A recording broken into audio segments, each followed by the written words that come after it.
Bismillahirrahmanirrahim. Assalamualaikum warahmatullahi wabarakatuh dan selamat pagi lah semua. Hari ini kita akan sambung lagi pada bab 1 iaitu 1.2 rangsangan dan gerak balas dalam manusia. Pada hari ini apa yang anda akan pelajari ialah menjelaskan melalui contoh bagaimana had deria, kecacatan organ deria dan proses penuaan mempengaruhi pendengaran dan penglihatan manusia. Yang kedua, mewajarkan bagaimana inovasi dan teknologi boleh meningkatkan keupayaan organ deria. Kita lihat kepada yang pertama. Had deria penglihatan. Apakah itu had deria penglihatan?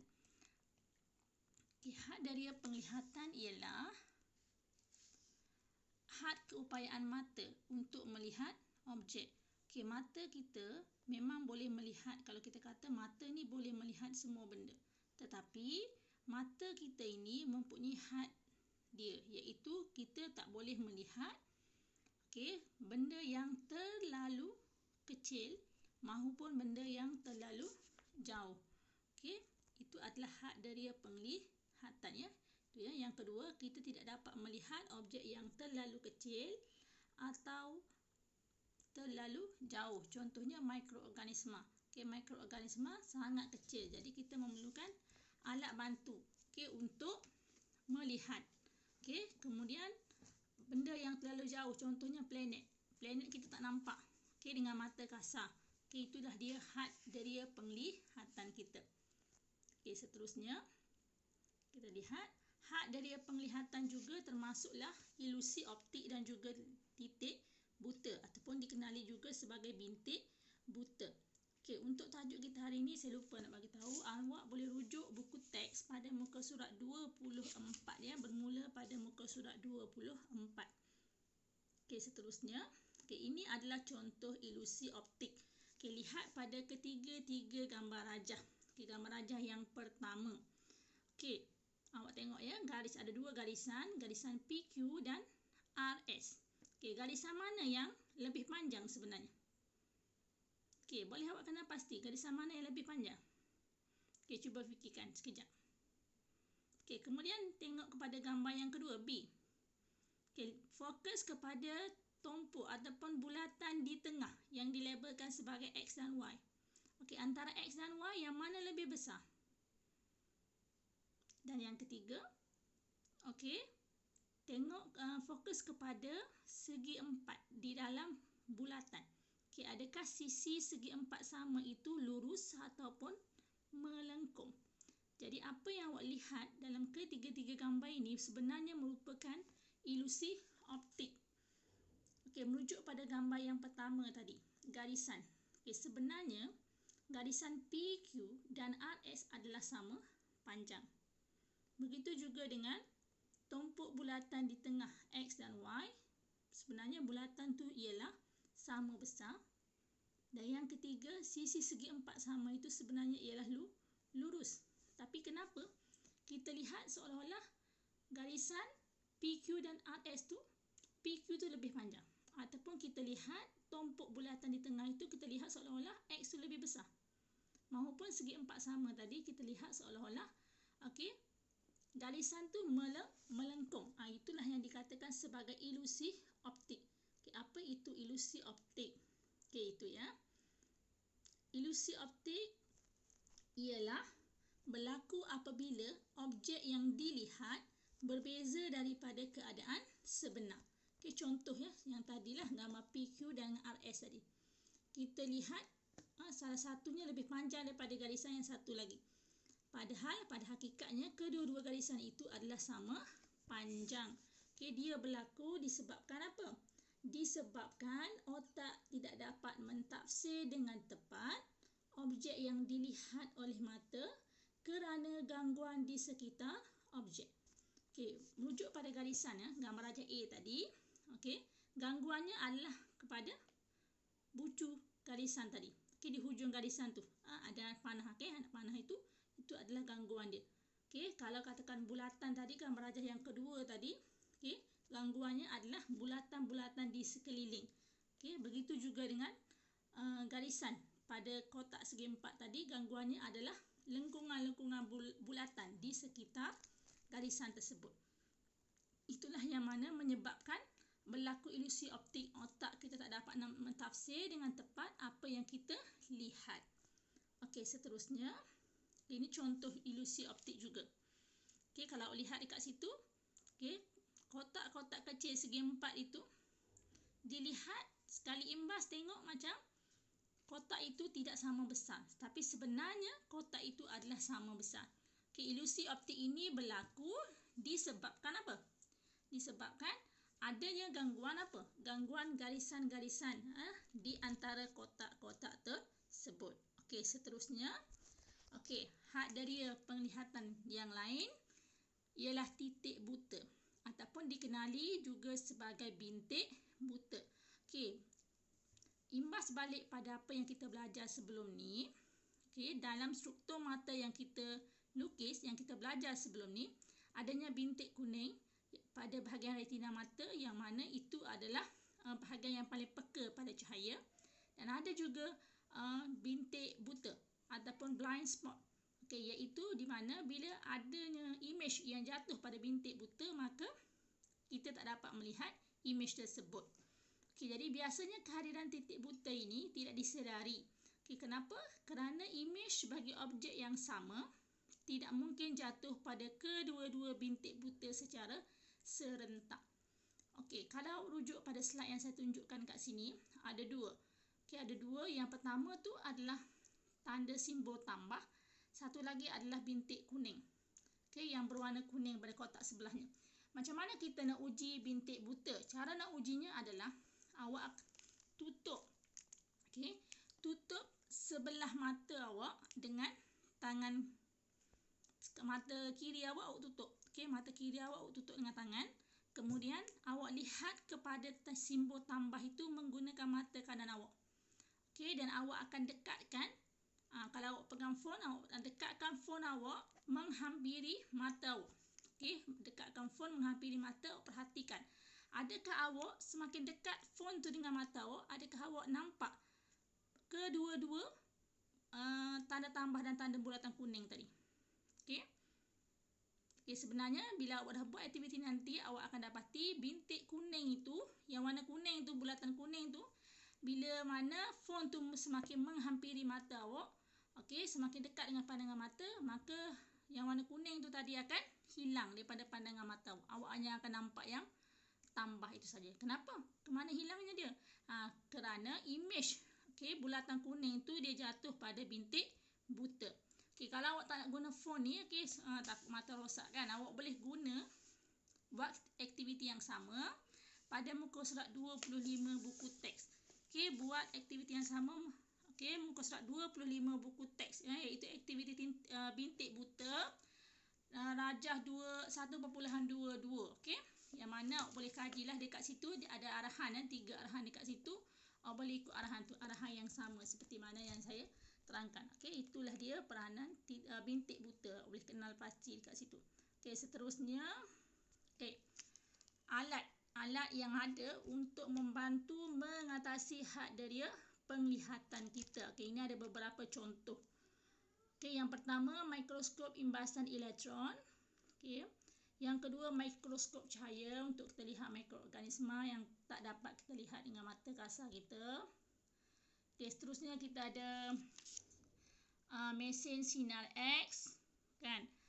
Nak tengok tulang patah ke apa ke, kan? Okey, boleh tengok melalui mesin sinar X. Boleh guna juga mesin ultra bunyi, okey, untuk melihat janin dalam kandungan. Okey, seterusnya boleh guna binokular untuk melihat objek yang terlalu jauh. Okey, seterusnya kita akan lihat kepada subtopik seterusnya, iaitu kecacatan penglihatan. Okey, kita akan fokus dekat sini. Hari ini kita akan tengok 3 jenis kecacatan penglihatan. Boleh rujuk buku teks juga muka surat 26 dan 27. Okey, kecacatan penglihatan. Okey, yang pertama kita lihat rabun jauh.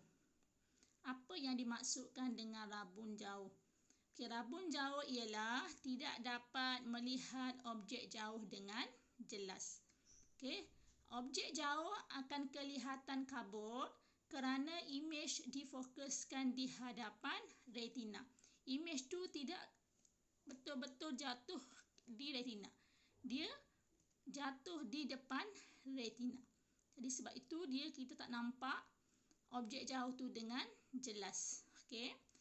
Kenapa ini berlaku? Ini berlaku disebabkan oleh dua faktor. Yang pertama, oleh kanta mata yang terlalu tebal ataupun bola mata yang terlalu panjang. Okey, boleh rujuk rajah ya. Okey, bila mana kanta mata terlalu tebal, okey, imej akan jatuh, okey, terbentuk di hadapan retina, menyebabkan kita tak dapat melihat objek jauh dengan jelas. Okey, jika bola mata terlalu panjang, perkara sama juga berlaku. Imej terbentuk di hadapan retina, maka kita tak dapat melihat objek jauh dengan jelas. Okey, cara nak membetulkan keadaan ini, apa caranya ialah, okey, kita boleh menggunakan kanta cekung. Okay, jadi bagi mereka yang rabun jauh, bila dia pakai spek, okey, spek dia tu kantanya adalah kanta cekung. Okey, letak kanta cekung je, okey, maka kecacatan mata tadi dapat dibetulkan. Okey, dapat dibetulkan. Okey, nampak imej tu akan terbentuk betul-betul pada retina mata. Okey. Okey, sekejap ya. Okey. Seterusnya, kita akan tengok kepada yang kedua, iaitu ini ialah dalam keadaan sebenar. Ini contohlah keadaan sebenar berlaku pada mata kita, rabun jauh. Okey, tengok ya, karbon ni kanta dia terlalu tebal. Okey, kanta mata terlalu tebal, maka imej tu terbentuk di hadapan retina. Maka cara nak betulkan dia adalah guna kanta cekung. Okey, guna kanta cekung. Okey, hasilnya akan dapati okey, imej tu terbentuk betul-betul pada retina mata. Okey, yang kedua kita lihat kepada rabun dekat. Rabun dekat ialah tidak dapat melihat objek dengan jelas. Objek dekat kelihatan kabur kerana imej difokuskan di belakang retina. Hal ini mungkin disebabkan oleh kanta mata terlalu nipis atau bola mata terlalu pendek. Maksudnya faktor yang mana menyebabkan rabun dekat ialah kanta mata nipis ataupun bola mata yang terlalu pendek. Okey. Cara nak betulkan dia ialah kita boleh betulkan dengan menggunakan kanta cembung. Sama seperti tadi, kita tukar, kita letak je kanta cembung dekat depan, maka imej akan terbentuk pada retina mata. Okey, ini dalam keadaan situasi sebenar. Ini contoh kanta cembung. Okey, seterusnya yang ketiga, kecacatan penglihatan yang ketiga ialah astigmatism. Apa itu astigmatism? Jadi astigmatism ni ialah melihat sebahagian objek jelas daripada bahagian yang lain. Maksudnya kita nampak sebahagian saja objek yang kita nak tengok tu, sebahagian jelas, sebahagian lagi kabur. Okay, kenapa ini berlaku? Sebab permukaan lengkungan kornea atau kanta mata kita tidak sekata. Okey, awak boleh uji sama ada awak ada astigmatism atau tidak dengan merujuk pada darjah 1.23 ini. Jadi adakah anda dapat melihat semua garisan yang sama dengan sama jelas? Jadi kalau awak tak nampak kesemua garisan itu dengan jelas, maka anda mungkin mengidap astigmatism. Okay, jadi astigmatism ni dia boleh dibetulkan dengan cara apa? Dengan cara menggunakan kanta silinder. Okay, itu contohlah, itu bentuk kanta silinder. Okay, seterusnya ini contoh dalam keadaan sebenar. Okay, contohnya nak tengok lilin. Okay, awak tengok lilin tapi apa yang awak nampak itu tak jelas. Awak tak nampak lilin tu dengan jelas. Ataupun awak pada waktu malam awak keluar, okay, awak tengok keadaan di sekeliling, awak hanya nampak sama-sama kenderaan tu. Awak nampak cahaya, awak nampak kenderaan tu sama-sama, tak nampak bentuk yang jelas. Itu adalah dia astigmatism. Okey, seterusnya yang kedua kita nak lihat kepada had deria pendengaran. Okey, had deria pendengaran. Jadi apa itu had deria pendengaran? Okey, had deria pendengaran ialah had keupayaan telinga untuk mendengar bunyi. Okey, adakah telinga kita boleh mendengar semua bunyi? Okey, tengok kat sini. Okey, sebenarnya kita hanya dapat mendengar bunyi yang berfrekuensi antara julat 20 Hz hingga 20,000 Hz sahaja. Okey, telinga kita tidak dapat mengesan bunyi yang berfrekuensi di luar julat frekuensi ni. Maksudnya, jika bunyi tu julat dia lebih rendah daripada 20, kita tak dapat dengar. Begitu juga dengan julat bunyi yang terlalu besar, kita juga tidak dapat mendengar. Okey, seterusnya, julat frekuensi pendengaran seorang individu ini adalah berbeza-beza. Walaupun awak kata awak dengan kawan awak sama umur 15 tahun, tapi sebenarnya walaupun umur tu sama, julat pendengaran itu berbeza-beza. Okey, jadi apabila usia seseorang semakin meningkat, julat frekuensi pendengarannya menjadi semakin kecil. Okey, maksudnya dia kuranglah julat pendengaran dia, semakin kurang mendengar, kurang boleh mendengar. Kerana apa? Kerana gegendang telinganya menjadi kurang kenyal. Okey, jadi sebenarnya alat untuk membantu mengatasi had deria pendengaran ini adalah stetoskop. Okey, itu adalah gambar rajah stetoskop pertama yang dicipta. Okey, awak nampak ya? Dia macam satu silinder. Okey, berbentuk silinder. Gitu je. Letak dekat badan pesakit dan dengar degupan jantung dia. Okey, itu adalah stetoskop pertama yang diperbuat daripada kayu sebenarnya, yang telah dicipta oleh Lynn, okey, di Hospital Necker Evans Melades Paris pada tahun 1816. Okey, ini adalah stetoskop yang terkini lah yang awak nampak ya, digunakan oleh pegawai-pegawai perubatan ya. Jadi stetoskop ini membantu kita untuk mendengar denyutan jantung. Okey, seterusnya alat lain yang bantu kita mengatasi had deria pendengaran kita itu ialah pembesar suara. Yang mana pembesar suara akan berfungsi menguatkan bunyi supaya dapat didengari dari jauh. Okey, seterusnya kecacatan pendengaran.